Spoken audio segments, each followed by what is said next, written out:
Iran ने अपने 15वें nuclear day पर एक ऐसी घोषणा की है जो ईरान की परमाणु ताकत को काबू में करने वालों की नाक में दम कर सकती है। एक तरफ जहां अमेरिका और दुनिया के कई ताकतवर देश ईरान के परमाणु कार्यक्रम पर लगाम लगाने की जद्दोजहद में लगे हैं, तो वहीं ईरान ने घोषणा की है कि उसने अपने न्यूक्लियर प्रोग्राम में और भी एडवांस तकनीक का प्रयोग करना शुरू कर दिया है।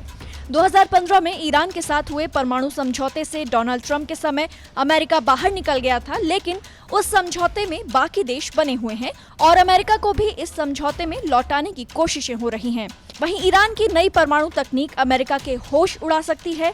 ईरान ने कहा है कि ईरान का IR-9 सेंट्रीफ्यूज जब तैयार हो जाएगा तब ईरान पहले से भी कहीं ज्यादा जल्दी और आसानी से यूरेनियम का संवर्धन कर अपने परमाणु कार्यक्रम को आगे बढ़ा सकेगा।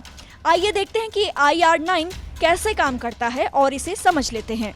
ईरान का IR-9 ईरान के पहले परमाणु संवर्धन संयंत्र यानी न्यूक्लियर सेंट्रीफ्यूज IR-1 से 50 गुना ज्यादा तेज आउटपुट देता है, यानी उससे ज्यादा तेज परमाणु एनरिचमेंट करता है। शनिवार को ही ईरान ने IR-6 तकनीक के 164 सेंट्रीफ्यूज की एक चेन लॉन्च करने की घोषणा की थी। साथ ही ईरान IR-6 सेंट्रीफ्यूज को भी डेवलप कर रहा है। जनवरी के बाद से ईरान ने 20% शुद्धता वाला यूरेनियम एनरिचमेंट करना शुरू कर दिया है। ये परमाणु हथियारों के लिए बनने वाले परमाणु ग्रेड से थोड़ा ही दूर है। हालांकि ईरान के नेता कहते रहे हैं कि ईरान परमाणु हथियार बनाने की इच्छा नहीं रखता है।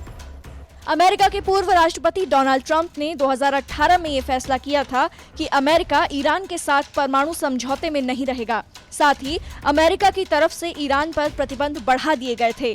डोनाल्ड ट्रंप का कहना था कि ईरान समझौतों की शर्तों का पालन नहीं कर रहा है, लेकिन इसके बदले ईरान ने क्या किया? ईरान ने अमेरिका के सामने झुकने की बजाय अपने यूरेनियम एनरिचमेंट को और बढ़ा दिया और समझौते की शर्तों का साफ साफ उल्लंघन करते हुए और न्यूक्लियर सेंट्रीफ्यूज बनाने की घोषणा की। लेकिन ईरान लगातार ये कहता रहा कि वो परमाणु कार्यक्रम का विकास अपनी नागरिक जरूरतों के लिए कर रहा है, सैन्य जरूरतों के लिए नहीं। वहीं अमेरिका और ईरान के बीच में इजराइल का अहम रोल है। इजराइल लगातार कहता रहा है कि ईरान परमाणु हथियार बनाना चाहता है और उसने इसे लेकर ईरान के परमाणु मिसाइल कार्यक्रम और रिसर्च का हवाला दिया। ईरान और इजराइल पुराने दुश्मन हैं। ईरान लगातार इजराइल पर खुद को बदनाम करने का आरोप लगाता रहा है और कहता रहा है कि उसका परमाणु कार्यक्रम शांतिपूर्ण उद्देश्यों के लिए है। साथ ही ईरान ने यह भी घोषणा कर दी है कि उसने पिछले जुलाई में रहस्यमयी तरीके से तबाह किए गए उसके एडवांस्ड सेंट्रीफ्यूज प्लांट का रिपेयर पूरा कर लिया है। ईरान ने अपने परमाणु ठिकानों पर हमलों के लिए इजराइल को जिम्मेदार ठहराया था। ईरान में यूरेनियम संवर्धन की जगह नंताज पर हमले हुए थे। साथ ही नवंबर 2020 में ईरान के top nuclear scientist Mohsin Fakhrizadeh की भी हत्या हो गई थी। मोहसिन फखरीजादे ईरान के वही साइंटिस्ट थे जिन्होंने 2 दशक पहले ईरान के परमाणु कार्यक्रम की स्थापना की थी। आइए जानते हैं कि ईरान के परमाणु कार्यक्रम से क्यों खतरा है। जनवरी 2021 में ही ईरान के पास 20% एनरिच्ड यूरेनियम का स्टॉक केवल 17 किलोग्राम था, जो अब बढ़कर 55 किलोग्राम पहुंच गया है और ये परमाणु हथियार बनाने की क्षमता के करीब पहुंच रहा है। ईरान बहुत तेजी से अपने परमाणु कार्यक्रम को बढ़ा रहा है। ईरान ने 1000 IR-2 सेंट्रीफ्यूज मशीन इंस्टॉल की है और बहुत सी IR-4 लेवल की न्यूक्लियर सेंट्रीफ्यूज मशीनें भी लगाई हैं। ये दोनों ही तकनीक ईरान की पहली IR-1 मशीनों से काफी तेज चलती हैं।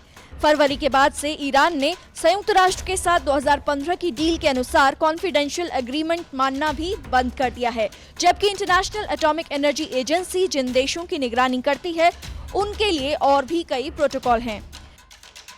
सेंट्रीफ्यूज को हिंदी में अपकेंद्रण यंत्र भी कहते हैं, जिसका इस्तेमाल यूरेनियम के रासायनिक कणों को एक दूसरे से अलग करने के लिए किया जाता है। साल 2015 में हुए समझौते में शामिल बाकी देश जैसे ब्रिटेन, फ्रांस, जर्मनी, चीन और रूस इसे बरकरार रखना चाहते हैं और इसके लिए कोशिशें कर रहे हैं और अमेरिका को मनाने की तैयारी भी कर रहे हैं।